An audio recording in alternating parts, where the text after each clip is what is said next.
Sir do you think कि air pollution से death भी हो जाती है? मतलब जो ये एक्सपोजर होता है ये सांस के रास्ते लंग्स तक भी होता है, साथ ही हमारी आईज़, हमारी स्किन्स, इन सब पे इफ़ेक्ट आता है पोल्यूशन का। सर वेपिंग एंड स्मोकिंग में ज़्यादा हार्मफुल क्या है? उनकी विदिन आवर्स टू डेज ही उनकी डेथ हो सकती है। कोई अपने घर पे सिगरेट पी रहा है, बंद कमरे में सिगरेट पी रहा है, तो उसके साथ में जो बैठे हुए हैं डेफिनेटली उन पे भी इम्पैक्ट आता है। बट दिल्ली में कुछ अलग ही लेवल का होता है। अभी रिसेंटली मैं एक शादी में गया था, वहाँ तो आंखें जलने लगी, इस तरीके की चीज़ें वहाँ पे होने लगती। बिल्कुल। एंड मैंने कॉलेज भी वहीं किया है, तो वो कॉलेज के टाइम पे भी सुबह सुबह हम निकल रहे हैं तो ऐसा ही होता था। तो ऐसा क्यों है सर? उन्होंने ये चीज़ करी है, थोड़ा ओवर एक्ट कर गई कि वो एक्चुअल में जो चीज़ करना चाह रहे हैं, जो अपने आप को मेंटेन रखना चाह रहे हैं, उसमें ये AQI का बहुत इम्पैक्ट पड़ता है। My team's telling me you wanna like, yeah, okay, Cool. Thanks. Yeah. Thank you for having me. Sir जैसे ऑफ कोर्स सिगरेट पीना हानिकारक है और नहीं पीना चाहिए, बट देयर आर पीपल जो करते हैं। भाई तो एक आंकड़ा बताइए कि भाई इससे ज़्यादा करोगे तो तुम बिल्कुल खतरे में हो, ये तो अब बस एंड है। जो लोग ड्राइव करते हैं, कुछ लोगों को ड्राइव करते करते भी नींद आ जाती, कई बार लोगों के एक्सीडेंट्स भी हो जाते हैं। हेलो डॉक्टर शुभम सर, स्वागत है आपका टॉक विद मानवेंद्र के इस पॉडकास्ट में। सर आप इंडिया के जाने माने पल्मोलॉजिस्ट हैं और अभी ये टॉपिक बहुत रिलेवेंट भी है क्योंकि पॉल्यूशन बहुत ज़्यादा आज की डेट में बढ़ रहा है। तो सर सबसे पहले मेरा आपसे यही क्वेश्चन है कि पॉल्यूशन जो है ना, वो लंग डिजीजेस को कैसे आगे बढ़ाता है? बिल्कुल, thank you so much for having me here Manvendra. तो एयर पोल्यूशन एक्चुअली एक पब्लिक हेल्थ इमरजेंसी बन चुका है। काफ़ी डिस्कशन न्यूज़ में भी होता है इस विषय में। दिल्ली में तो काफ़ी ज़्यादा पोल्यूशन है ही, but throughout north India में भी स्पेशली इस सीज़न में पोल्यूशन काफ़ी बढ़ने लगता है। बट एक्चुअली ये कोई नई चीज़ नहीं है, सालों से रही है। और ये ऐसा नहीं है कि सिर्फ विंटर सीजन में होता ये थ्रू आउट द ईयर है, बट इस टाइम पे ये बढ़ जाता है। तो कुछ क्लाइमेट के रीजंस होते हैं, कुछ वेदर चेंजेस होते हैं, विंड का डायरेक्शन होता है जो दिल्ली एंड नॉर्थ इंडिया में पोल्यूशन काफ़ी बढ़ाता है। एंड स्पेशली इंडस्ट्रियल एमिशंस जो होते हैं, व्हीकुलर पोल्यूशन होता है, उसकी वजह से इस टाइम पे जैसे हम देखते हैं AQI काफ़ी बढ़ जाता है। तो ये जो पोल्यूटेंट्स होते हैं इसमें कुछ इरिटेटिंग गैसेस होती हैं, nitrous oxide, sulphur oxides, ozone, carbon monoxide, और स्पेशली दो पार्टिकल्स होते हैं जिन्हें कहते हैं PM2.5 और PM10। तो ये जो पार्टिकुलेट मैटर होते हैं और ये जो गैसेस होती हैं, ये डायरेक्टली हमारे सांस के रास्ते, थ्रोट में या लंग्स में जाती हैं। लंग्स की लाइनिंग को, वॉल को काफ़ी इरिटेट करती हैं, सांस की नलियों में कुछ टेम्पररी सूजन कराती है और समय के साथ में परमानेंट ऑब्स्ट्रक्शन कराने लगती है।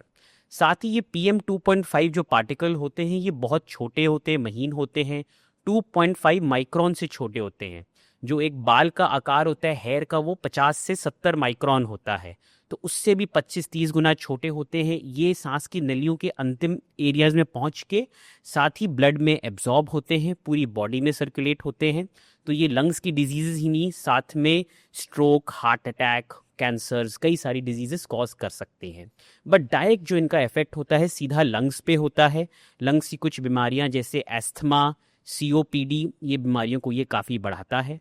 इंडिया में पोल्यूशन का एक और मेजर सोर्स होता है चूल्हे पे खाना बनाना, कोयले पे, कंडे पे, जिसको हम कहते हैं बायोमास फ्यूल एक्सपोजर।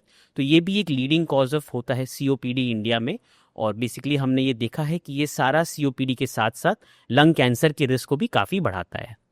सर मुझे एक चीज़ ये जाननी है कि लंग जो होता है ना हमारे बॉडी में, वो बाकी ऑर्गन से अलग कैसे होता है? मतलब क्योंकि शायद जैसे देखा जाए तो लंग को बहुत अलग तरीके से बॉडी के ऑर्गन्स में डिफाइन किया जाता है, तो how is different from other body organ sir? ठीक है, तो जो हमारे लंग्स होते हैं वो डायरेक्टली वातावरण के कांटेक्ट में आते हैं। जो कोई भी पार्टिकल सांस की नली के रास्ते से अंदर जाता है सीधा वो लंग्स तक पहुंचते हैं, तो वो एक तरीके से बहुत ज़्यादा प्रोटेक्टेड नहीं रहते हैं। जो भी हमारे एटमॉस्फेयर में पोल्यूटेंट्स हैं, गैसेस हैं, बैक्टीरिया, वायरसेस, जो भी पार्टिकल्स हैं, उनकी एंट्री सीधा लंग्स में होती है। जिनको लंग्स की बीमारियां होती, लंग्स की डिजीज़ेज़ होती हैं, उनमें लोकल लेवल पे जो लंग्स की इम्यूनिटी होती है, जो वॉल की इम्यूनिटी होती है, जो डिफेंसेस होते हैं, वो भी और वीक हो जाते हैं। तो लंग्स डायरेक्टली हमारे एटमॉस्फेयर से एक्सपोज होते हैं। साथ ही लंग्स में जो ब्लड सप्लाई होती है वो सीधा हार्ट की राइट साइड से आती है, जो ऑक्सीजन आता है वातावरण से वो मिल जाता है ब्लड में और फिर हार्ट के लेफ्ट साइड में ये ब्लड वापस चला जाता है। तो जो गैसेस का एक्सचेंज होता है वातावरण से वो लंग्स में होता है, तो एक वाइटल रोल प्ले करता है बेसिकली ये सांस लेने की प्रक्रिया में। सीधा हार्ट को ब्लड पहुंचाता है, जो हार्ट उसको आगे पहुंचाता है। तो हमारे जीवन के लिए बेसिकली एसेंशियल है कि लंग्स की प्रॉपर फंक्शनिंग होना, और जो भी वातावरण में जो ऑक्सीजन है वो लंग्स के थ्रू ही बॉडी तक पहुंचता है। तो लंग्स काफ़ी एसेंशियल रोल प्ले करते हैं हमारी बॉडी में। सर डू यू थिंक कि एयर पॉल्यूशन से डेथ भी हो जाती है? मतलब थिंक क्या, ये तो आपको सर पता होगा कि ऐसा होता है कि नहीं होता, बट एज ए लेमन ना हम लोगों को थोड़ा बड़ा वो लगता है कि यार एयर पॉल्यूशन से चलो ठीक है बीमारी हो सकती है, क्या डेथ भी होती है? बिल्कुल। तो ऐसी कई सारी बीमारियां होती हैं, सांस की बीमारियां होती हैं जो एग्जिस्ट कर रही होती हैं, जिनका प्रॉपर ट्रीटमेंट चल रहा होता है, बट एयर पोल्यूशन एक मेजर फैक्टर होता है उनको ट्रिगर करने में। तो जैसे एस्थमा और सांस की सीओपीडी बीमारियां होती हैं, भले ही ये कंट्रोल्ड हों, अगर एयर पोल्यूशन एकदम से बहुत ज़्यादा बढ़ जाए तो इनका अटैक, जिसे हम कहते हैं एस्थमा का अटैक या सीओपीडी का अटैक आ सकता है, जो जानलेवा हो सकता है। ये भी देखा गया है कि अगर कोई इंसान हेल्दी है, एक हेल्दी पॉपुलेशन में भी अगर सालों तक एयर पोल्यूशन का एक्सपोजर रहे, हैवी पोल्यूशन हो एटमॉस्फेयर में, तो उससे भी मोर्टेलिटी बढ़ जाती है। बट ऐसी स्टडीज़ को अगर हम साइंटिफिकली प्रूव करना चाहें, ये आसान नहीं होता है।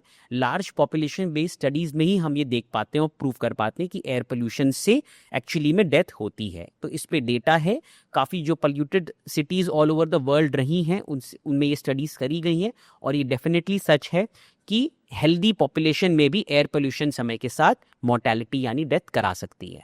सर ये बताइए कि क्या हर इंसान आज की डेट में एयर पोल्यूशन के अफेक्ट में आ चुका है और कुछ ना कुछ प्रॉब्लम उसको उस वजह से फेस करनी पड़ रही है क्या?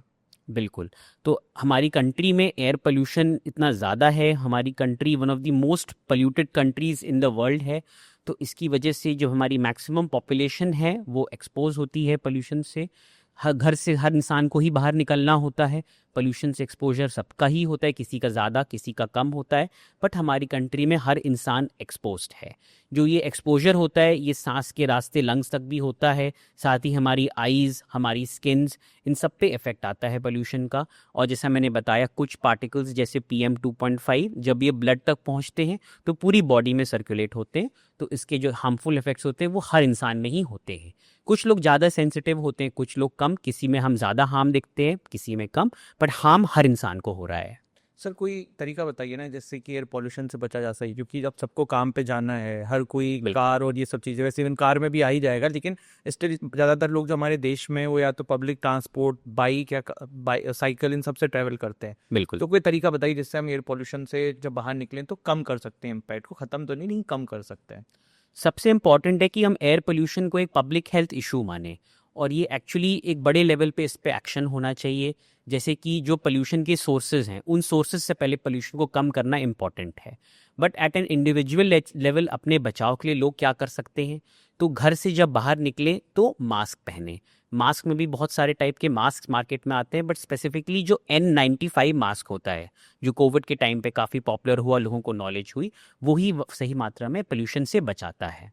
मास्क पहनने के अलावा घर के अंदर जो अफोर्ड कर सकते हैं वो एयर प्योरीफायर लगा सकते हैं। एयर प्योरीफायर के दो ही कुछ इश्यूज़ हैं, एक तो ये कि उसका कॉस्ट एक मेजर फैक्टर रहता है, हर इंसान अफोर्ड नहीं कर सकता, और एयर प्योरीफायर एक बंद कमरे में एक सर्टेन एरिया में ही लगा सकते हैं, तो उसकी भी एक कैपेसिटी होती है।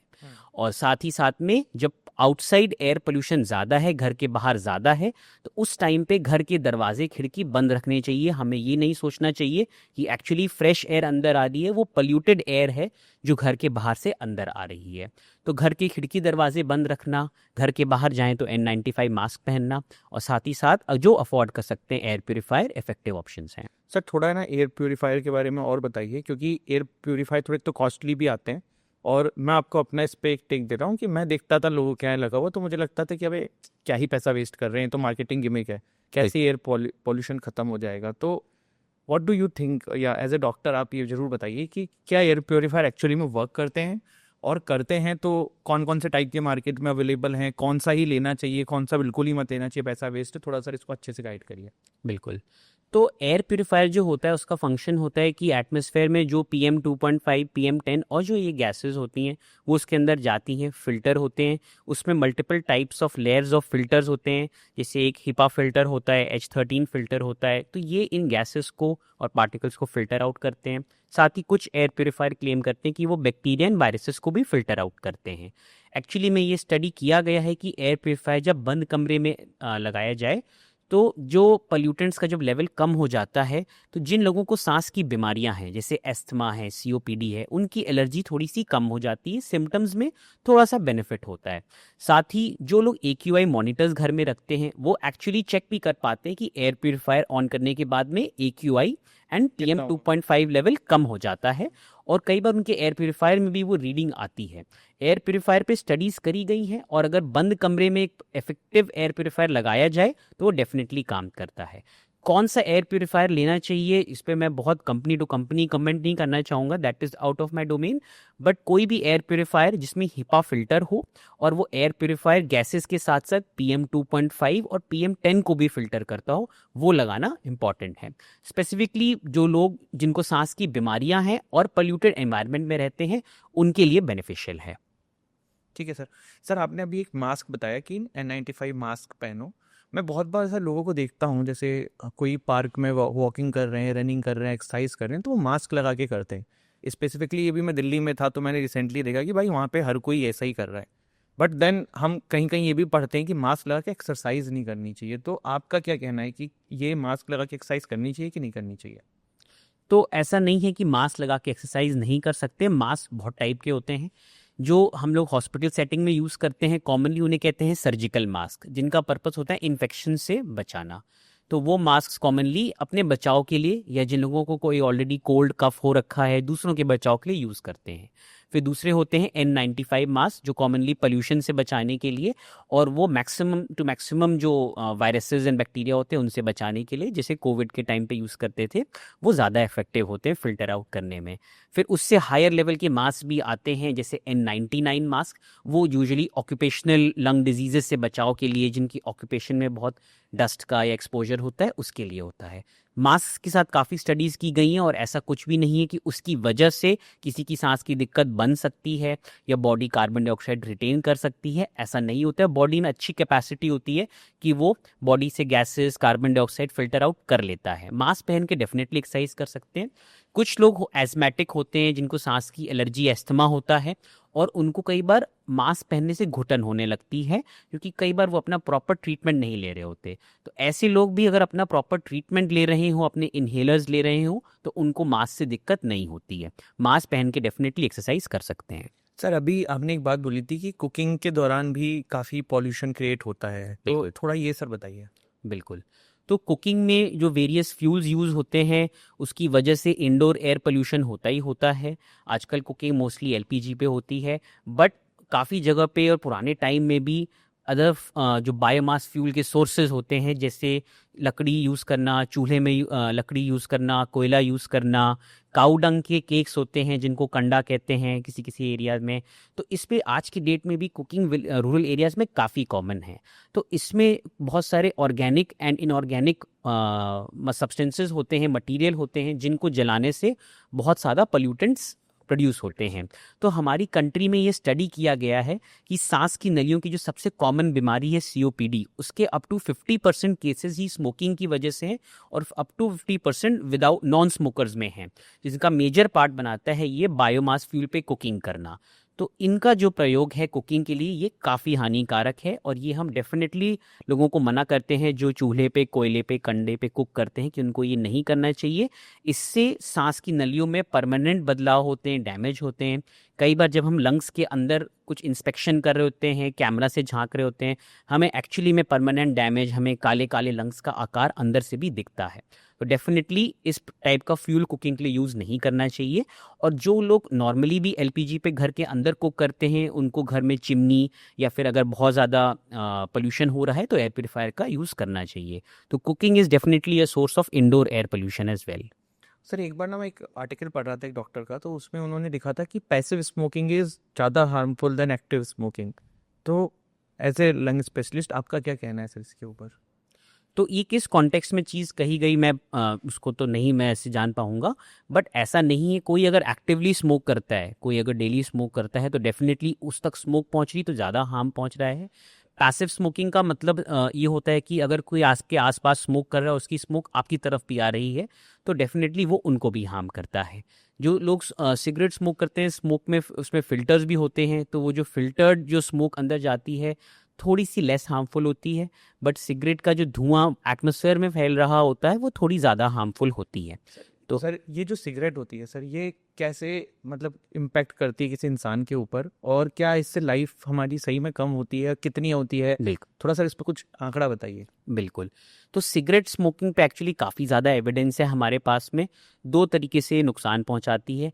एक तो इसमें जो सब्सटेंसेस होते हैं वो काफ़ी पोल्यूटिंग होते हैं, उसमें काफ़ी टाइप के हाइड्रोकार्बन्स होते हैं, एरोमेटिक हाइड्रोकार्बन्स होते हैं, टार होता है, बहुत सारे ऐसे सब्सटेंसेस होते हैं जो हमारे लंग्स तक जाते हैं, सांस की नलियों को इरिटेट करते हैं, COPD जैसी बीमारियां करते हैं जिसमें सांस की नलियों में ऑब्स्ट्रक्शन हो जाता है। इवन लंग कैंसर का एक वेरी स्ट्रॉन्ग एविडेंस देखा गया है स्मोकिंग से, एक डायरेक्ट एविडेंस है जिस पे बहुत डेटा है। साथ ही सिगरेट में एक सब्सटेंस होता है जो एडिक्टिव होता है, जो है निकोटीन। तो निकोटीन जो होता है, जब सिगरेट स्मोक करते हैं तो वो बॉडी में ब्लड में एब्जॉर्ब होता है, ब्लड में सर्कुलेट होता है, और वो हर जगह फैल के निकोटीन बेसिकली ब्लड की वेसल्स में कुछ चेंजेस कराता है जिन्हें हम इन्फ्लेमेशन कहते हैं, हार्ट डिजीज़ का, स्ट्रोक का और वेरियस कैंसर्स का रिस्क बढ़ाता है। कुछ लोग जो सिगरेट स्मोक नहीं करते हैं बट निकोटीन को दूसरे फॉर्म में लेते हैं, टोबैको च्यूइंग करते हैं, तो उनको भी निकोटीन के साइड इफेक्ट्स उनमें भी आते हैं। वेपिंग भी करते हैं। वेपिंग एक कम्प्लीटली डिफरेंट चीज़ है। वेपिंग में क्या होता है कि निकोटीन तो होता ही है, निकोटीन के साइड इफेक्ट्स होते हैं, पर साथ ही उसमें बहुत सब्सटेंसेस यूज़ होते हैं जैसे फ्लेवरिंग एजेंट्स और कई अनरेगुलेटेड सब्सटेंसेस यूज़ होते हैं जो लंग्स में काफ़ी डैमेज करा पाते हैं। सिगरेट के जो कॉन्स्टिट्यूएंट्स होते हैं वो लोगों को काफ़ी हद तक इन्फॉर्मेशन होती है उसमें क्या है, बट जो ई सिगरेट्स बनाए जाते हैं उसके हर ई सिगरेट के अंदर क्या है, क्या केमिकल्स यूज़ हो रहे हैं, क्या फ्लेवरिंग एजेंट्स यूज़ हो रहे हैं, इस पे डेटा नहीं होता है, कोई रेगुलेशन नहीं है, क्योंकि हमारी कंट्री में बैंड है फिर भी काफ़ी लोग करते हैं, और इसके इफेक्ट्स एक्चुअली काफ़ी ज़्यादा हार्मफुल होते हैं। सर वेपिंग एंड स्मोकिंग में ज़्यादा हार्मफुल क्या है? तो ऐसे कोई हम हेड टू हेड कंपैरिजन नहीं कर सकते कि क्या चीज़ ज़्यादा हार्मफुल है। कुछ लोग वेपिंग से बहुत ज़्यादा सेंसिटिव होते हैं, उसमें जो केमिकल्स होते हैं वो इतना डैमेज कर सकते हैं कि अगर व्यक्ति कुछ समय तक वेपिंग कर रहा है तो उनकी within hours two days ही उनकी डेथ हो सकती है। ऐसा कुछ डेटा देखा गया था US और UK में, कुछ कंट्रीज में डेटा देखा गया था, बट ऐसा कोई कंपैरिजन नहीं है। प्रॉब्लम ये है कि जो ई सिगरेट्स होती हैं, जो वेप होते हैं, उसके क्या सब्सटेंसेस हैं, क्या कॉन्स्टिट्यूएंट्स हैं, उस पर कोई रेगुलेशन नहीं होता है, हमें पता नहीं होता है। बट सिगरेट्स पे हमारे पास बहुत ज़्यादा डेटा है और ये क्लियरली देखा गया है कि सिगरेट्स से बहुत सारे cancers as well as lung की डिजीज़ का रिस्क होता है। दोनों ही हार्मफुल हैं। हम कभी भी ये नहीं कह सकते आप सिगरेट छोड़ने के लिए ई सिगरेट या वेप का प्रयोग करें, दोनों ही अपने आप में हार्मफुल हैं। सर जैसे बहुत लोग ना खुद स्मोकिंग नहीं करते हैं, बट अब हमारे आसपास दोस्त यार हैं वो लोग करते हैं, तो क्या उसका भी इम्पैक्ट पड़ता है हम लोगों के ऊपर? बिल्कुल। तो अगर आपके आसपास कोई सिगरेट स्मोक कर रहा है, एटमॉस्फेयर में वो स्मोक जा रही है, तो डेफिनेटली उसका इम्पैक्ट पड़ता ही है। और उसके साथ साथ अगर आपके आसपास कोई स्मोक कर रहा है तो कई बार लोग पैसिवली स्मोकिंग करते हैं, कई बार एक्टिवली भी लोग सिगरेट शेयर करते हैं, और उससे जो उनकी एग्जिस्टिंग लंग डिजीज़ है वो भी वर्सन हो सकती है। साथ ही अगर बंद कमरे में बहुत देर तक कोई स्मोक कर रहा है, आपके आसपास एक क्लोज एरिया में स्मोक कर रहा है, तो बहुत लंबे स्मोक के एक्सपोजर से पैसिव स्मोकर्स को भी COPD सांस की बीमारी बन सकती है। जरूरी नहीं है कि ये सिर्फ एक्टिव स्मोकर्स को बने। ओके, मतलब अगर हम लोग दूर बैठे हुए हैं और कोई हमारे सामने रोज पी रहा है, बहुत सारे लोग अपने फैमिली के सामने सिगरेट पीते हैं, बिल्कुल तो बिल्कुल वो अपने साथ साथ अपने फैमिली को भी इम्पैक्ट बिल्कुल। अगर कोई अपने घर पे सिगरेट पी रहा है, बंद कमरे में सिगरेट पी रहा है, तो उसके साथ में जो बैठे हुए हैं डेफिनेटली उन पे भी इम्पैक्ट आता है। Okay sir. Sir pregnant women क्या स्मोकिंग कर सकती हैं? बिल्कुल नहीं। तो स्मोकिंग कोई भी नहीं कर सकता, हर इंसान के लिए हार्मफुल है। प्रेगनेंसी में अगर स्मोकिंग करेंगे तो ये जो सिगरेट स्मोक के अंदर जो पार्टिकल्स होते हैं, जो हार्मफुल हाइड्रोकार्बन्स होते हैं, साथ में जो निकोटीन होता है, वो ब्लड सप्लाई में जाता है और वो जो बेबी होता है अनबॉर्न उस तक भी पहुंचता है, तो उसको भी हार्म पहुंचाएगा। तो अगर प्रेगनेंसी में कोई स्मोक कर रहा है तो आप खुद को ही हार्म नहीं कर रहे हो, आप जो अनबॉर्न बेबी है उसको भी हार्म कर रहे हो। सर लोगों ने ना अभी इसका एक तोड़ निकाला है कि भाई हम स्मोकिंग भी नहीं करते हैं, हम वेपिंग भी नहीं करते हैं। अब आया एक शीशा हुक्का का कॉन्सेप्ट, बिल्कुल। वो बताइए सर कि क्या उसमें बताते हैं कि भाई हमने फिल्टर लगा रखे हैं, इसमें इतना इम्पैक्ट नहीं है, थोड़ा इनडायरेक्टली हेलिंग हो रही है, बिल्कुल। Etcetera etcetera. तो सर इस पे बताइए थोड़ा। तो जो ट्रेडिशनली जो हुक्का बहुत लोग यूज़ करते हैं रूरल एरियाज़ में जिनमें फ़िल्टर्स नहीं होते हैं, तो उनमें ये देखा गया है कि वो एक्चुअली सिगरेट से भी बहुत ज़्यादा हार्मफुल हैं। उसमें जो अमाउंट ऑफ निकोटीन टोबैको जो हमारे बॉडी तक पहुंचता है, और जो बाकी हाइड्रोकार्बन्स होते हैं, जो अलग सब्सटेंसेस होते हैं, टार होता है जो हमारी बॉडी तक पहुंचता है, वो सिगरेट से भी बहुत ज़्यादा मात्रा में होता है। और जो लोग हुक्का यूज़ करते हैं वो कई बार कई मिनट्स, कई बार आधे एक घंटे तक भी कंटिन्यू हुक्का यूज़ कर रहे होते हैं, और जो उसका एक्सपोजर होता है वो काफ़ी हैवी होता है। अगर आपने फ़िल्टर लगा भी लिया है, फिर भी जो कोल उसमें यूज़ होता है, निकोटीन होता है, उसके हार्मफुल इफ़ेक्ट्स बॉडी पे होते हैं। कि ये बोलना कि हुक्का स्मोकिंग सेफ़ है, ये बिल्कुल गलत है। हुक्का स्मोकिंग से भी आपको दिक्कत बन सकती है। कुछ लोग ज़्यादा सेंसिटिव होते हैं उसके इफ़ेक्ट से, तो उनको दिक्कत ज़्यादा बन सकती है। और ये ज़रूरी नहीं है कि अगर किसी को सांस की बीमारी नहीं है तो उसको ये बीमारी बन नहीं सकती है।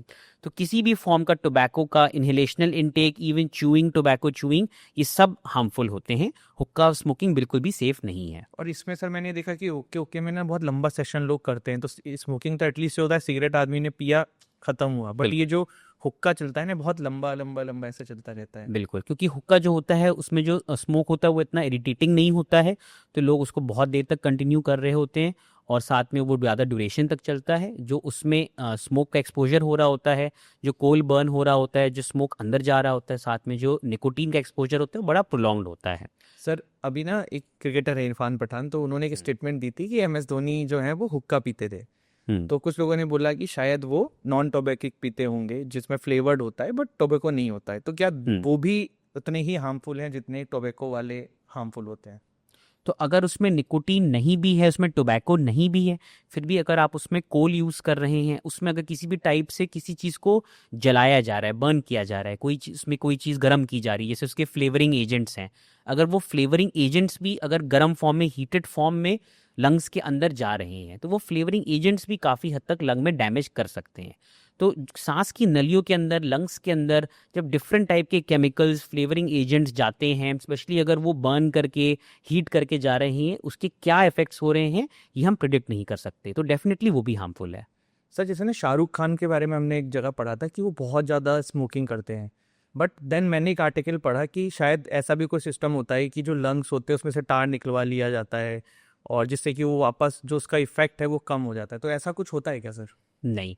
तो जो सिगरेट स्मोकिंग का जो बॉडी में इफेक्ट होता है, जो लंग्स में जो डैमेज होता है, काफ़ी हद तक वो परमानेंट होता है, वो इरिवर्सिबल होता है।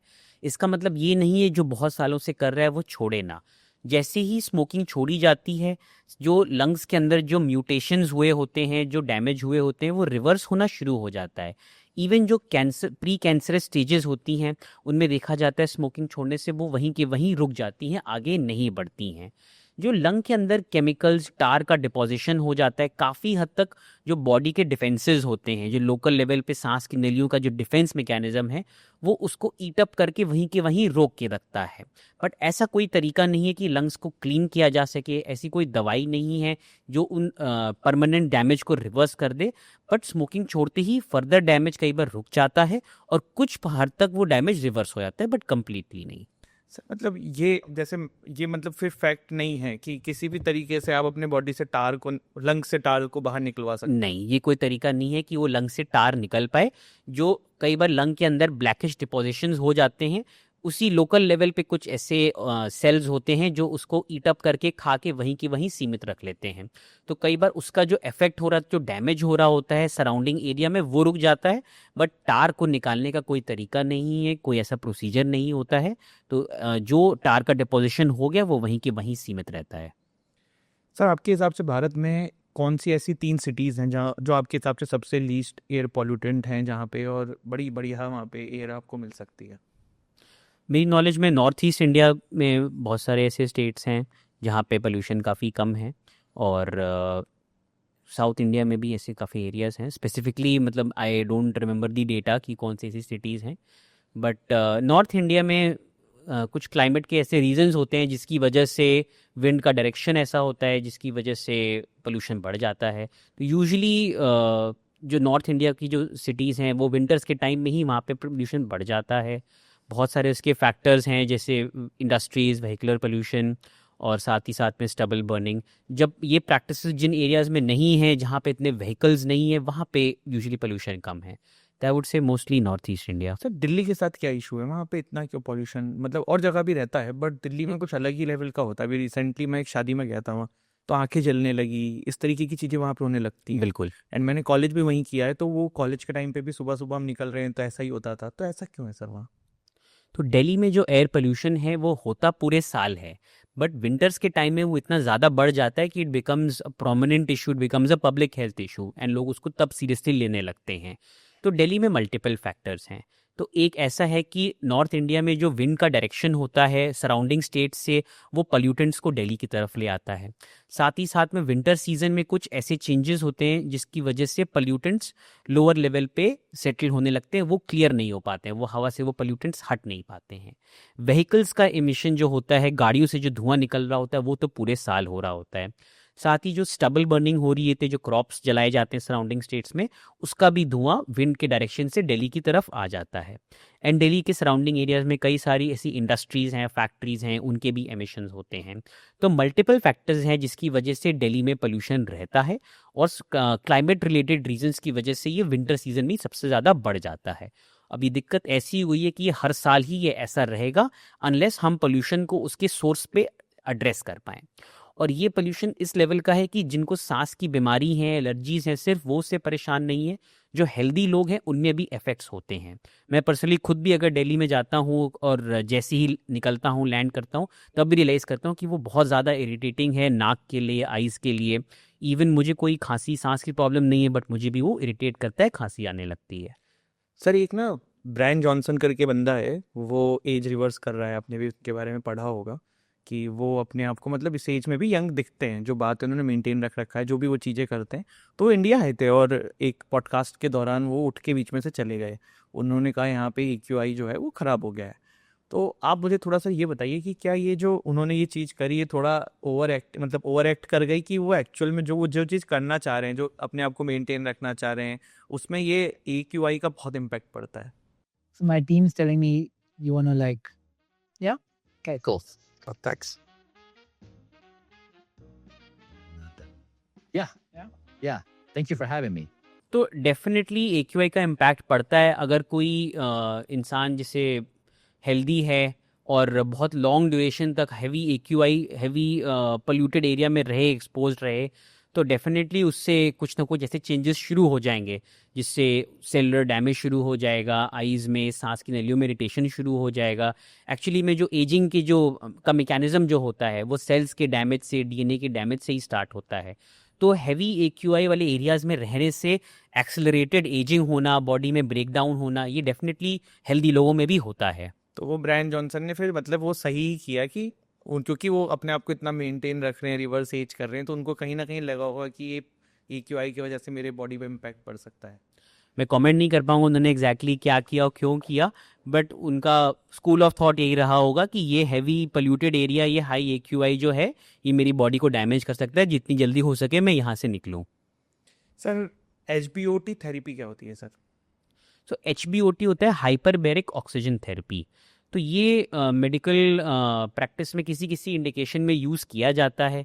कई बार जब बॉडी में डीप सी डाइवर्स में कुछ ऐसे चेंजेस होने लगते हैं कि नाइट्रोजन गैसेस जमा होने लगती हैं मसल्स में, उनको निकालने के लिए यूज़ करते हैं।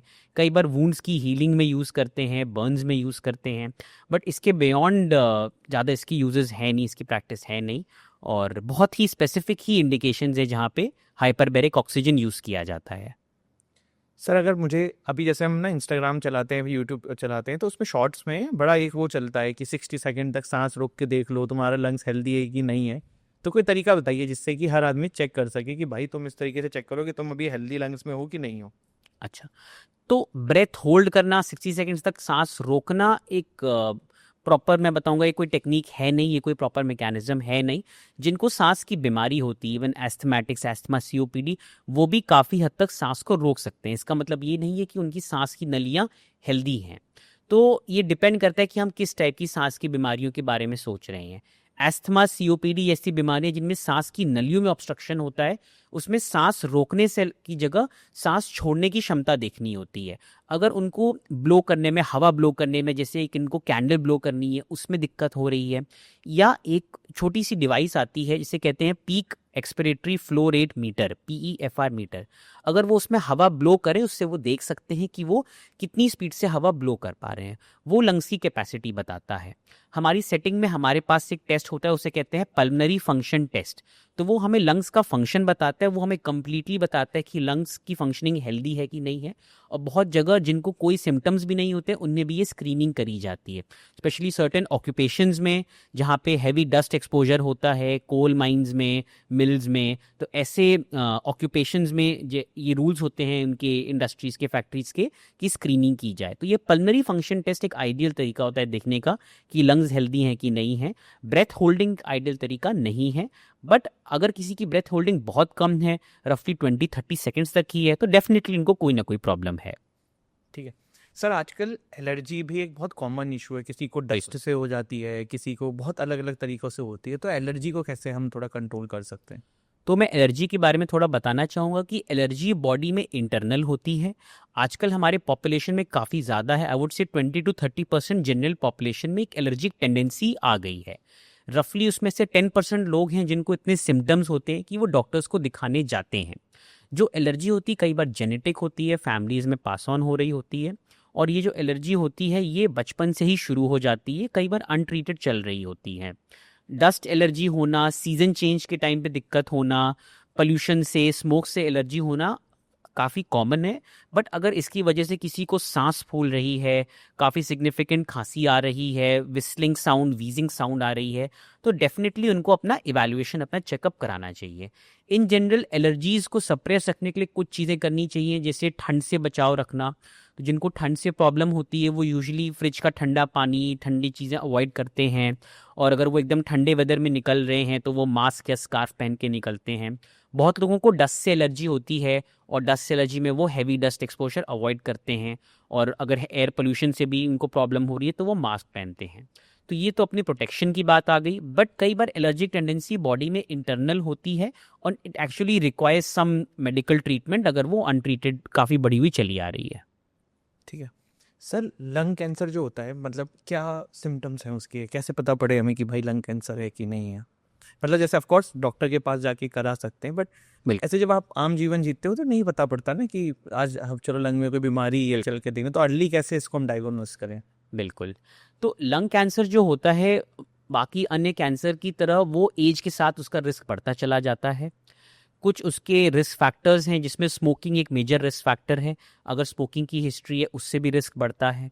अगर फैमिली में कैंसर्स की हिस्ट्री है या खुद भी कोई दूसरे कैंसर्स की हिस्ट्री है उससे भी रिस्क बढ़ता है। तो जो हैवी स्मोकर्स हैं उनको अगर कोई दिक्कत ना भी हो फिर भी उनको स्क्रीनिंग ज़रूर करानी चाहिए। तो करंटली ये गाइडलाइंस हैं ऑल ओवर द वर्ल्ड की, एक चीज़ होती है जिसे कहते हैं लो डोज CT स्कैन। तो जिनकी एज रफली 55 के ऊपर है और वो हैवी स्मोकर्स हैं, रफली वो एक दिन में एक पैकेट सिगरेट ख़त्म कर लेते हैं, ऐसे लोगों को अपना चेकअप कराना चाहिए। उनको एक लो डोज CT कराना चाहिए। उससे कई बार उनको सिम्टम्स कुछ भी ना हो फिर भी दिक्कत पता चल जाती, छोटी सी गांठ दिख जाती है। अगर हम सिम्टम्स की बात करें तो सिम्टम्स में मोस्ट कॉमनली खांसी होना जो सूखी हो सकती है, बलगम वाली, खांसी में ब्लड आना, कभी कभी सांस फूलना, और साथ ही में भूख बहुत कम लगना, वजन कम होता चला जाना, ये सब भी सिम्टम्स होते हैं।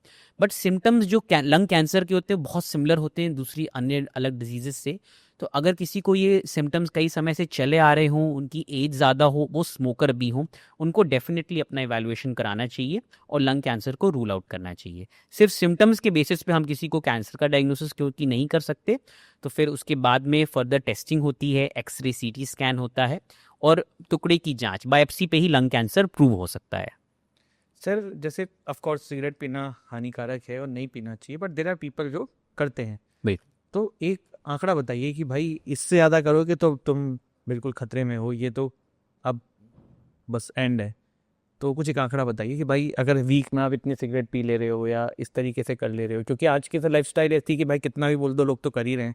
बिल्कुल। तो उसके हिसाब से सर थोड़ा सोच के बताइए। तो ये प्रिडिक्ट करना कि कितनी सिगरेट से किसी को लंग कैंसर का रिस्क होगा, ये बताना मुश्किल है। हर इंसान की अलग सेंसिटिविटी होती है। जो सिगरेट में जो सब्सटेंसेस होते हैं वो किसी किसी में ज़्यादा चेंजेस करा सकते हैं, किसी में कम। तो एक कुछ इंडेक्स होते हैं हमारे, एक होता है स्मोकिंग इंडेक्स। तो स्मोकिंग इंडेक्स होता है कि एक इंसान एक दिन में कितनी सिगरेट स्मोक कर रहा है और वो कितने सालों तक स्मोक कर रहा है। तो अगर किसी ने दिन की 10 सिगरेट स्मोक करी हैं 10 साल तक, तो 10 इंटू 10 वो 100 का स्मोकिंग इंडेक्स हो जाएगा। रफली देखा जाता है कि 300 का अगर इंडेक्स क्रॉस हो चुका है, मान लीजिए कोई 10 cigarettes per day for 30 years कर रहा है, तो ये एक हाई प्रेडिक्टिव फैक्टर होता है कि इनमें लंग कैंसर का काफ़ी हद तक रिस्क हो सकता है। पर अगर कोई पूछे कितनी सिगरेट सेफ है, मैं बोलूँगा एक सिगरेट भी सेफ नहीं है। एक सिगरेट की वजह से भी सांस की नलियों में परमानेंट चेंजेस हो सकते हैं। पर ये प्रिडिक्ट कर पाना कितनी सिगरेट्स के बाद किसी को कैंसर हो सकता है, ये बताना मुश्किल है।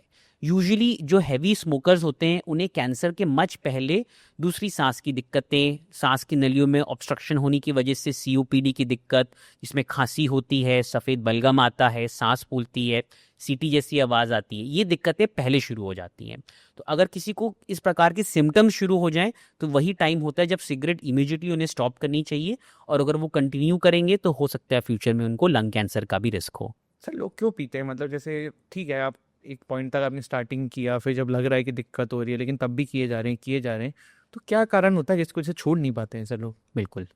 तो जो सिगरेट स्मोकिंग होती है उसमें काफ़ी अडिक्टिव सब्सटेंसेस होते हैं। जो निकोटीन होता है वो एक टाइप का रिवॉर्ड फिनोमेना क्रिएट करता है हमारे ब्रेन में, और जो लोग स्ट्रेस्ड फील करते हैं तो टेम्पररी कुछ टाइम के लिए उनको थोड़ा सा रिलीफ लगता है। कुछ बॉडी में ऐसे सब्सटेंसेस रिलीज होते हैं जैसे एंडोर्फिन्स, जो रिलैक्स्ड फील देते हैं, अच्छा महसूस करते हैं, जो बहुत ही टेम्पररी फीलिंग होती है। साथ ही कुछ लोग बॉडी की सर्टेन फिजियोलॉजी को एसोसिएट कर लेते हैं स्मोकिंग से। तो वो जब सुबह सो के उठते हैं तो वो स्मोक करने के बाद ही वो टॉयलेट यूज़ करते हैं। कई बार उनकी जो बॉडी के जो फिजियोलॉजिकल सिस्टम्स हैं वो ऐसे अकस्टम्ड हो जाते हैं कि जब तक वो स्मोक नहीं करेंगे तब तक वो वॉशरूम नहीं जा पाएंगे।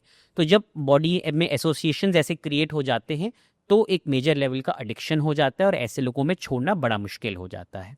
बट मैं ये बताना चाहूँगा कि कुछ हमारे ऐसे मेडिसिन्स आती हैं, मॉलिक्यूल्स आते हैं जिनका एक्शन निकोटीन के जैसा होता है, जो उसी रिसेप्टर पे, उसी जगह पे काम करते हैं ब्रेन में जहाँ सिगरेट के निकोटीन वाला सब्सटेंस काम करता है, और इससे सिगरेट छोड़ने में काफ़ी हद तक हेल्प मिलती है। सर बताइए ना उसके बारे में, जिससे आम जनता तक पहुंचे ये इन्फॉर्मेशन कि कैसे वो सिगरेट स्मोकिंग छोड़ सकते हैं। तो पहले के टाइम में हम कुछ निकोटीन के ही रिप्लेसमेंट्स यूज़ करते थे, जैसे निकोटीन की च्युइंगम्स यूज़ करते थे, निकोटीन के पैचेस और स्प्रेज यूज़ करते थे। अब एक मॉलिक्यूल हम यूज़ करते हैं प्रैक्टिस में जिसे कहते हैं वैरेनिक्लीन। तो वैरेनिक्लीन नाम का जो मॉलिक्यूल होता है, ये जो निकोटीन होता है जहाँ हमारे ब्रेन में ये बाइंड करता है, जहाँ पे ये रिवॉर्ड फिनोमेना क्रिएट करता है सिगरेट का, वहीं जाके बाइंड करता है। ये एडिक्टिव नहीं होता है और सिगरेट छुड़वाने में ये काफ़ी हेल्प करता है। तो इस मेडिसिन का 3 मंथ्स का कोर्स होता है जिससे कि हैवी सिगरेट स्मोकिंग कंप्लीटली बंद हो पाए, एंड अपने आप में ये बिल्कुल एडिक्टिव मेडिसिन नहीं है ये। सर आजकल ना लोगों में एक बहुत कॉमन इशू है कि वो लोग ना सो नहीं पा रहे हैं। मतलब आप देखिए लोगों का स्लीपिंग ऑर्डर ही पूरा अलग ही चल रहा है, क्योंकि शायद स्लीपिंग बहुत ज़रूरी है बॉडी के रिकवरी के लिए, बट अब हो ये रहा है किसी को नींद ही नहीं आती है, रात रात तक जगते रहते हैं। तो एक मैंने सब्सटेंस पढ़ा था मेलाटोनिन, जिसको लोग लेते हैं, अलग अलग नाम से मार्केट में आता है। तो थोड़ा सा बताइए, पहली चीज़ तो ये कि स्लीपिंग में इशू क्यों आ रहा है, दूसरा कि क्या और चीज़ें ले सकते हैं जिससे कि आपको हेल्प मिले। बिल्कुल। तो स्लीप रिलेटेड इश्यूज हम कॉमनली देखते हैं। एक पहली चीज़ होती है जिसे कहते हैं इंसोम्निया, नींद ना आना। इसमें ये हो सकता है कि वो उनको सही समय पे नींद नहीं आ रही है। जो पेशेंट्स हैं वो लेट जाते हैं बट उनको सही टाइम पे नींद नहीं आ रही होती है। कई बार लोग सो जाते हैं बट बड़ी जल्दी उनकी नींद खुल जाती है, इसे कहते हैं स्लीप मेंटेनेंस इंसोम्निया। तो ये जो प्रॉब्लम्स हैं हम आजकल काफ़ी कॉमन हो गई हैं। कई सारे फैक्टर्स हैं जो इसके लिए रिस्पॉन्सिबल है। सबसे इम्पॉर्टेंट है लाइफस्टाइल। तो जिन लोगों के स्लीपिंग पैटर्न्स फिक्स नहीं है, टाइम फिक्स नहीं है, जो लेट नाइट तक जग के काम कर रहे होते हैं, जो काफ़ी लेट नाइट तक स्क्रीन का यूज़ कर रहे होते हैं, लैपटॉप स्क्रीन, टीवी देख रहे होते हैं, मोबाइल का यूज़ कर रहे होते हैं, ब्लू लाइट से एक्सपोज हो रहे होते हैं, तो उससे काफ़ी हद तक असर होता है बॉडी के नॉर्मल स्लीप वेक साइकिल पे। जैसे आपने मेलाटोनिन के बारे में मेंशन किया, मेलाटोनिन एक हार्मोन है जो बॉडी में खुद बनता है, और मेलाटोनिन का काम होता है ये इंश्योर करना कि इंसान सही समय पे सो जाए, उसकी स्लीप वेक साइकिल मेंटेन रहे, बॉडी की नॉर्मल साइकिल। तो जो लोग यूजुअली लेट नाइट टीवी की स्क्रीन देखना, मोबाइल का यूज़ अवॉइड करते हैं, बहुत कॉमनली हम देखते हैं वो सही समय पे उनको नींद आ जाती है। कई लोग ऐसे होते हैं जिनके सोने का टाइम फिक्स नहीं होता है, उनका काम ऐसा होता है कि कभी वो लेट नाइट तक काम कर रहे होते हैं। हम डॉक्टर्स के लिए भी कई बार ऐसा होता है कि नाइट शिफ्ट होती है, पुलिस में भी बहुत लोगों में नाइट शिफ्ट लोगों को करनी होती हैं।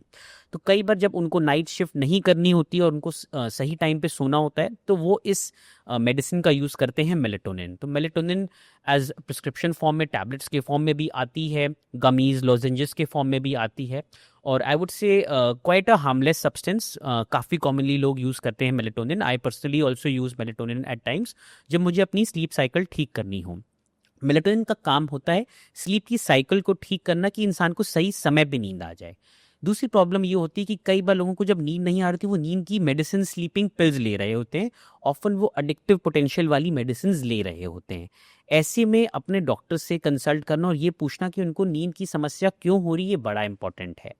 तो कुछ लोगों में, जैसे मैंने बताया, कि उनकी स्लीप वेक साइकिल फिक्स नहीं होती है, रोज़ वो अलग टाइम पे सो रहे होते हैं, वो प्रॉब्लम होती है। कई बार लोग ऐसा करते हैं कि वो बहुत देर तक टी कॉफ़ी कर रहे होते हैं, ड्रिंक कर रहे होते हैं, चाय कॉफ़ी के इफ़ेक्ट की वजह से भी उनको नींद नहीं आती है। कई बार लोग लेट नाइट तक स्मोक कर रहे होते हैं, उसकी इफ़ेक्ट से भी नहीं आती है। लेट नाइट डिनर करने से भी कई बार लोगों को उनकी स्लीप डिस्टर्ब होने लगती है। साथ ही साथ में जो लोग लेट नाइट टीवी देखते हैं, फ़ोन यूज़ करते हैं, उससे भी स्लीप इफ़ेक्ट होती है। ये भी बताया जाता है कि अगर आपको नींद नहीं आ रही है, अगर आपको, जब आप लेट गए हैं, तो आपको उस टाइम पे लेटे नहीं रहना चाहिए। आपको उस टाइम पे उठ के थोड़ा सा वॉक करना चाहिए, हल्की लाइट एक्टिविटी, एक्सरसाइज करनी चाहिए, कई बार लाइट रीडिंग करनी चाहिए। तो ऐसे मेथड्स एक्चुअली स्लीप आने में हेल्प करते हैं। साथ ही साथ में लोगों को अपनी लाइफस्टाइल ठीक करनी चाहिए, रेगुलरली वर्कआउट करना चाहिए, लाइट एक्सरसाइज करनी चाहिए सोने से पहले। ये एक्चुअली हेल्प करता है अगर लोगों को, जिनको नींद नहीं आ रही है, उनको टाइम से नींद आने में। और जैसे वो डिनर बहुत लेट कर रहे हैं, उनको डिनर का टाइम थोड़ा अर्ली रखना चाहिए। डिनर के बाद डेफिनेटली ट्राई करना चाहिए कि वो 15 to 20 मिनट्स वॉक करें, तो उससे एक्चुअली उनको नींद आने में हेल्प मिलेगी। दूसरी कुछ बहुत कॉमन हम बीमारियां देखते हैं जिनमें खर्राटे आते हैं। तो जो खर्राटे होते हैं, जो स्नोरिंग होती है, वो बेसिकली नाक से लेके जो गले का हमारा पैसेज होता है, ये पूरा जो पैसेज होता है, ये पैसेज सोते समय बंद हो रहा होता है, ऑब्स्ट्रक्ट हो रहा होता है। ये क्यों होता है कि जो मसल्स होती हैं गले के आसपास, ये मसल्स सोते समय रिलैक्स हो जाती हैं। और जिन लोगों में काफ़ी बॉडी फैट होता है, मोटापा होता है, उनके चेहरे पे भी और उनके थ्रोट के अराउंड, उनकी टंग में भी काफ़ी फैट होता है, और इसकी वजह से ये रास्ता और नैरो हो जाता है। साथ ही जिनको नाक की एलर्जी, जैसे जिनको स्नीजिंग, नाक बंद होना, छींक आना, ऐसी प्रॉब्लम होती है, उनका नाक का पैसेज भी काफ़ी नैरो होता है। ये पैसेज नैरो होने की वजह से डीप स्लीप में जब ये और नैरो हो जाता है, तो सांस की नली कंप्लीटली बंद हो जाती है। इसकी वजह से स्नोरिंग की आवाज़ आती है। बहुत लोग सोचते हैं कि स्नोरिंग एक अच्छा साइन है, कि कोई इंसान खर्राटे ले रहा है, मतलब वो अच्छी गहरी नींद में, बट ऐसा नहीं है। तो जब वो स्नोर कर रहे होते हैं, उस टाइम पे उनकी सांस एक्चुअली स्लो हो जाती है, अटक जाती है। उसकी वजह से बॉडी में ऑक्सीजन का लेवल फॉल होने लगता है कुछ सेकंड्स के लिए, और ये अगर 10 सेकंड से ज़्यादा ऑक्सीजन का लेवल फॉल हो रहा है, तो ये ब्रेन को कुछ सिग्नल्स भेजता है, जो पैनिक वाले सिग्नल्स होते हैं। और ये सिग्नल्स जो होते हैं, ये हमारी बॉडी का हार्ट रेट जो होता है, धड़कन जो होती है, सांस का जो रेट होता है, ब्लड प्रेशर, इन सबको बढ़ाती है। एक तरीके से बॉडी पैनिक मोड में चली जाती है, और ब्रेन सिग्नल्स भेजता है सांस की नली को ओपन करने के लिए, कि जो बंद हुई वो तुरंत ओपन हो जाए, नॉर्मल ब्रीदिंग रिज्यूम हो जाए। और जिनमें ये प्रॉब्लम होती है, हम एक्चुअली में इसको प्रूव कर सकते हैं एक स्लीप स्टडी के थ्रू। और हम ये देखते हैं कि जब वो रात में 7-8 घंटे सो रहे हैं, तो ये हंड्रेड्स ऑफ टाइम, कई बार 400-500 बार भी पूरी रात ये सांस अटक रही होती है, ऑक्सीजन फॉल हो रहा होता है, और इससे नींद काफ़ी डिस्टर्ब हो रही होती है। तो इससे दो प्रॉब्लम्स होती हैं। जब नींद की क्वालिटी अच्छी नहीं होती है, ब्रेन पूरी रात पैनिक मोड में रहता है, जगा रहता है, तो अगले दिन कई बार लोगों को बड़ी थकान महसूस होती है, कुछ लोगों को बैठे बैठे नींद आ रही होती है, और कुछ लोग आके कंप्लेन करते हैं कि वो अपने काम पे फोकस नहीं कर पा रहे, उनको जॉब में प्रॉब्लम हो रही है। जो लोग ड्राइव करते हैं, कुछ लोगों को ड्राइव करते करते भी नींद आ जाती है, कई बार लोगों के एक्सीडेंट्स भी हो जाते हैं। तो बैठे बैठे नींद आना, थकान होना, कॉन्सेंट्रेट ना कर पाना, इरिटेबिलिटी, मूड इश्यूज़ होना, ये भी कॉमन होते हैं। कई बार हम देखते हैं कि बच्चों में क्लास में परफॉर्म करने में, स्कूल में परफॉर्म करने में दिक्कत होती है, उनमें भी चिड़चिड़ापन दिखने लगता है। साथ ही जो बॉडी में जो हार्ट रेट, धड़कन, जो सांस का रेट बढ़ रहा होता है, बीपी बढ़ रहा होता है, इससे हाई ब्लड प्रेशर, इससे डायबिटीज़ का रिस्क, वेट और बढ़ने का risk, even heart attack, stroke, काफ़ी हद तक ये रिस्क बढ़ रहे होते हैं। और हमारी कंट्री में भी ये स्टडीड है कि 10 में से एक जने को ये प्रॉब्लम है जिसको हम कहते हैं ऑब्स्ट्रक्टिव स्लीप एपनिया। तो खराटे आना और स्लीप एपनिया भी एक कारण होता है नींद सही समय पे ना आना। और ऐसी बीमारी में अगर कोई नींद की दवाई लेगा तो कई बार वो स्लीप एपनिया को वर्सन भी कर देता है। खुद से स्लीपिंग पिल्स लेना बिल्कुल भी एक सही ऑप्शन नहीं है। स्लीपिंग पिल्स और मेलाटोनिन सेम चीज़ है क्या? नहीं, तो मेलाटोनिन बॉडी का एक हार्मोन है जो बॉडी में खुद भी बनता है, जिसका पर्पस है स्लीप के साइकिल को ठीक रखना, सही समय पे नींद आना। बट मेलाटोनिन स्लीप को डीप नहीं करता है, मेलाटोनिन स्लीप को प्रोलॉन्ग नहीं करता है। जो लोग मेलाटोनिन लेते होंगे वो रियलाइज करते हैं कि वो अगले दिन नींद में फील नहीं करते हैं। स्लीपिंग पिल जो स्लीपिंग पिल होती है वो नींद की डेप्थ को गहरा करता है, वो इंसान को नींद में डालता है। उससे कई बार लोग ये भी देखते हैं जब वो अगले दिन सो के उठते हैं तो वो पूरी तरीके से फ्रेश फील नहीं करते हैं। दूसरी प्रॉब्लम ये है कि स्लीपिंग पिल का एडिक्टिव पोटेंशियल होता है, कई बार लोग उसको अब्यूज़ भी करते हैं और उनको छोड़ने में दिक्कत होती है। बहुत लोग सालों तक स्लीपिंग पिल खा रहे होते हैं। जिनको ये खराटे वाली प्रॉब्लम होती है, स्लीप एपनिया वाली होती है, स्लीपिंग पिल लेने से उनको नींद तो गहरी आ जाएगी बट एक्चुअली उनकी खराटे और उनका स्लीप एपनिया बढ़ जाता है। तो स्लीपिंग पिल इंसान को खुद बिना किसी डॉक्टर को कंसल्ट करे बिल्कुल नहीं लेनी चाहिए। सर ये खराटे की प्रॉब्लम सॉल्व कैसे कर सकते हैं? तो खराटे की जो प्रॉब्लम होती है, जैसा मैंने बताया कि ये नाक से लेके थ्रोट तक के पैसेज में ऑब्स्ट्रक्शन की वजह से होती है। तो पहली चीज़ होती है हमें आइडेंटिफाई करना कि कोई रास्ते में ऐसा ऑब्स्ट्रक्शन दिख तो नहीं रहा है। तो ये कई बार जो ईएनटी स्पेशलिस्ट होते हैं, जो नोज़ के थ्रोट के स्पेशलिस्ट होते हैं, वो इस रास्ते को इंस्पेक्ट करते हैं, देखते हैं। अगर कोई नाक में बड़ा सा कोई पॉलिप है, कोई गांठ है, या नाक की हड्डी बहुत ज़्यादा टेढ़ी हो रखी है, कई बार इसकी वजह से भी ऑब्स्ट्रक्शन होता है। छोटे बच्चों में कई बार हम देखते हैं कि एडनॉइड्स करके, टॉन्सिल्स करके एक स्ट्रक्चर होता है, वो बढ़ जाता है। कई बार उसमें भी हमें कुछ करना होता है, कुछ मेडिसिन देनी होती हैं। और बड़ों में मोटापा जो होता है वो एक मेजर फैक्टर होता है पूरे रास्ते को नैरो करना। तो कैसे हम स्नोरिंग को और स्लीप एपनिया को ट्रीट करें, एड्रेस करें? इंपॉर्टेंट फैक्टर्स ये हैं कि हम वेट लॉस प्रमोट करें। जो लोग वेट लूज़ करते हैं उनमें अपने आप थोड़ी सी स्नोरिंग और स्लीप एपनिया कम हो जाता है। कई बार ये देखा जाता है कि अल्कोहल का कंजम्पशन, जो लोग अल्कोहल बहुत कंज्यूम करते हैं, उससे भी उनके खर्राटे और स्लीप एपनिया बढ़ जाता है। तो अल्कोहल का कंजम्पशन फ्रीक्वेंटली नहीं करना चाहिए, लेट नाइट नहीं करना चाहिए, ये बहुत इंपॉर्टेंट है। और जिनको नाक की एलर्जी है उनको हम कई बार नाक की कुछ स्प्रेज बताते हैं जो नाक के पैसेज को ओपन अप करता है।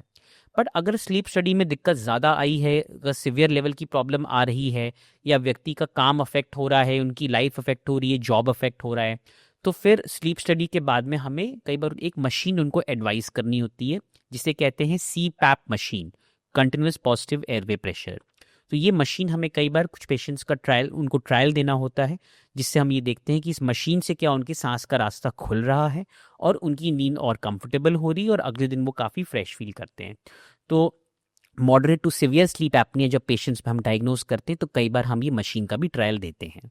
सर जैसे कभी कभी होता ही है ना कि आपको सपने आते हैं, वो कभी अच्छे होते हैं कभी बुरे होते हैं, तो क्या ये भी इन सब चीज़ों पर डिपेंड करता है कि अगर गुड स्लीप होगी तो नहीं आएगा, बैड स्लीप होगी तब ऐसा होगा, या उसका इससे कोई लेना देना नहीं है? तो अगर आप अच्छे और बुरे सपनों की बात करें, जो सपने आते हैं वो स्लीप के एक पर्टिकुलर स्टेज में आते हैं जिसे हम कहते हैं रेम स्लीप। तो जिनको रेम स्लीप नहीं आती है उनको एक्चुअली सपने नहीं आते हैं, उनको मालूम भी नहीं देते हैं। तो रेम स्लीप बॉडी के लिए बड़ी रिफ्रेशिंग होती है और सपने आना ये माना जाता है कि अच्छी चीज़ है, रेम स्लीप इंपॉर्टेंट है। और जो उनको खराटे वाली प्रॉब्लम होती है उनको अक्सर रेम स्लीप नहीं आ रही होती है, सपने भी नहीं आ रहे होते हैं। जो आप बुरे सपने की बात कर रहे हैं, तो बुरे सपने में भी कई प्रकार की समस्याएं होती हैं। कई बार बच्चों को जो बुरे सपने आ रहे होते हैं उसकी वजह से वो काफ़ी पैनिक कर जाते हैं और कई बार उनमें मेंटल हेल्थ इश्यूज भी बन जाते हैं, तो उन्हें हम नाइट टेरर्स कहते हैं। वो एक अपने आप में अलग प्रकार की समस्या होती है जिसमें कई बार उनकी रात में उठ के नींद भी खुल रही होती है।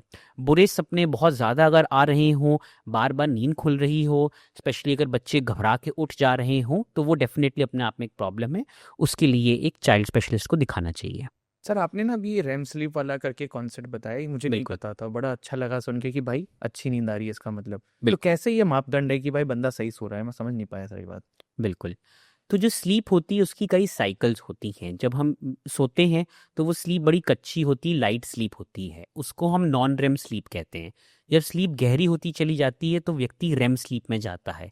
तो ये नॉन रेम और रेम की साइकिल्स हो रही होती हैं। रेम स्लीप में बॉडी जो होती है उसके बॉडी के सारे मसल्स रिलैक्स होते हैं, ब्रेन काफ़ी हद तक रिफ़्रेश होता है, हमारी जो मेमोरी होती है वो काफ़ी हद तक कंसोलिडेट हो रही होती, सेव हो रही होती, short term memory long term memory में कन्वर्ट हो रही होती है। और रेम स्लीप के टाइम पे ही व्यक्तियों को, लोगों को सपने आते हैं। तो जिनको नींद की बीमारियां होती हैं, खर्राटे वाली बीमारियां होती हैं, या फिर जिनकी नींद डिस्टर्ब रहती है, जो बहुत कम सोते हैं, उनको कई बार ये रेम स्लीप नहीं आ रही होती है, सपने नहीं आ रहे होते हैं, और वो जब सुबह सो के उठते हैं वो बहुत फ्रेश फील नहीं करते हैं, बहुत रिफ्रेश नहीं होते हैं। तो ये बहुत इंपॉर्टेंट है कि लोग एटलीस्ट 7 to 8 आवर्स सोएं, सही समय पे Basically, सोएं। सपने आना मतलब हेल्दी हो। सपने आना एक अच्छी चीज़ है, एक हेल्थ का साइन है। सपने यूजुअली रेम स्लीप में आते हैं, और अगर किसी व्यक्ति का सोने का ड्यूरेशन कम है, उनको कोई नींद की प्रॉब्लम है, कोई खर्राटे वाली समस्या है, उनको सपने नहीं आ रहे हैं, तो ये पुअर स्लीप क्वालिटी का मार्कर है। ठीक है सर, मतलब ये बहुत एक अच्छी बात आपने बताई, क्योंकि हम लोगों को ऐसा लगता था कि सपने आ रहे हैं या बुरे सपने आ रहे हैं मतलब कोई दिक्कत है, बट यहाँ पे ये बहुत अच्छी चीज़ है कि आपकी स्लीप की क्वालिटी अच्छी है, दैट मीन्स आपको सपने आ रहे हैं। तो सर बहुत अच्छा लगा आपसे बात ठीक करके, है। बहुत ही इंसाइटफुल कन्वर्सेशन रहा। Thank you so much. Thank you so much sir for coming here. Last में सर आप कुछ भी ऑडियंस को बोलना चाहें तो गो अहेड सर। बिल्कुल। तो मैं यही बताना चाहूँगा कि जिनको भी सांस की प्रॉब्लम है, सांस की बीमारियां हैं, सिम्टम्स हैं, स्पेशली ओल्ड एज में, अपना बचाव करना बहुत इम्पॉर्टेंट है। अगर उनको कोई समस्याएं चल रही हैं, प्रॉपर ट्रीटमेंट कराना इम्पॉर्टेंट है, अपने ट्रीटमेंट से कंप्लाइंट रहना, सही समय पर दवाई लेना इम्पॉर्टेंट है। साथ ही अपना बचाव करना पोल्यूशन से, स्मोक से, डस्ट से, इन्फेक्शन से, अगर आपके आसपास कोई बीमार है उससे अपना बचाव करना बहुत इम्पॉर्टेंट है। अपने डॉक्टर से सलाह करके वैक्सीन लगवाना, एडल्ट वैक्सीनेशन भी बहुत इम्पॉर्टेंट है।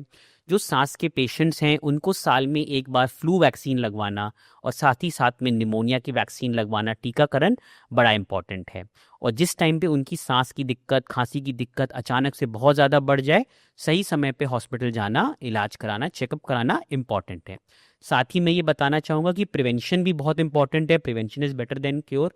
जो हेल्दी हैं वो हेल्दी लाइफस्टाइल जिए, स्मोकिंग, ड्रिंकिंग बिल्कुल नहीं करनी चाहिए।